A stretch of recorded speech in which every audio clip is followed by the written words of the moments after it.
G'day taxpayers. I've had a lovely time over the weekend reading lots of analysis and comment and opinion about the RBA and its interest rate cut decision from last week. Some of it's been really enlightening, really good and insightful into a number of the issues that the RBA is going to be looking at going forward and why they made the decision to cut.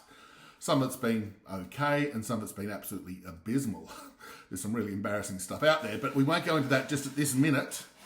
But what I thought I'd do is just look at some facts on the economy. No more, no opinion, no judgment, just some facts about where the economy is going. Now, in terms of GDP, like economic growth, pretty important sort of benchmark for where things are going. In the last 4 quarters, GDP growth has been 0.2, 0.2, 0.2, 0.3. Annual GDP is 0.8%. And if we exclude the pandemic lockdowns and the effect on GDP growth from those, that's the weakest economic growth that we've had since the early 90s recession. So to say the economy is strong is not correct. To say it is weak is correct. Simple as that.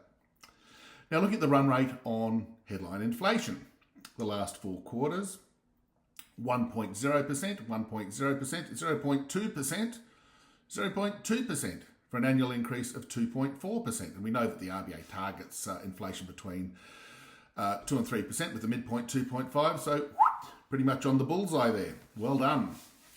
If we look at the trimmed mean annual inflation rate, we've got that going from 4 quarters ago, 4.0, stayed at 4.0, dropped to 3.6 and then 3.2% for the December quarter. So inflation's falling and falling away quite nicely.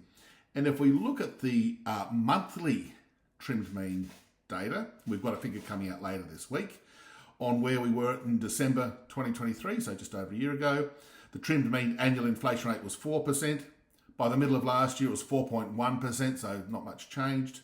Then September, it dropped to 3.2%. And something that most people don't look at, I do, is that the most recent monthly trimmed mean inflation rate is 2.7%. And so when we get these numbers in the middle of this week, if we've got another 2 point something for the trimmed mean, that's going to be fantastic news and confirming that inflation is under control. And these fears of an inflation blowout again are built on foundations of sand.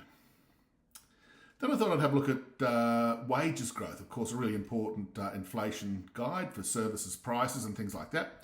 And just over the last 4 quarters again, annual wages growth was 4.2% in December 2023, eased to 3.6% in September, 3.2% in the data that came out after the board meeting. So if you've got 3.2% wage price index growth, that's pretty low and it is slowing. Can't see a lot of services inflation coming from that sort of number. And the unemployment rate, which was 2 years ago at 3.5%, it's ticked up to 4% in the course of the last 12 months, 4.1% in December, but let's just call it 4%. So it's moved up, not much, and certainly not as much as most of us were thinking, but is the labour market tight? I'm not going to form a judgment on that, but if you look at wages growth, maybe it's not quite as tight as we think. So the hard facts on the economy: weak GDP, inflation is decelerating, trimmed mean and headline, wages growth is decelerating and is now relatively low, and the unemployment rate at 4.1%, 4%, I don't know if it's low or not. Low compared with what we used to, but is it sort of that inflationary concern? I fear it isn't.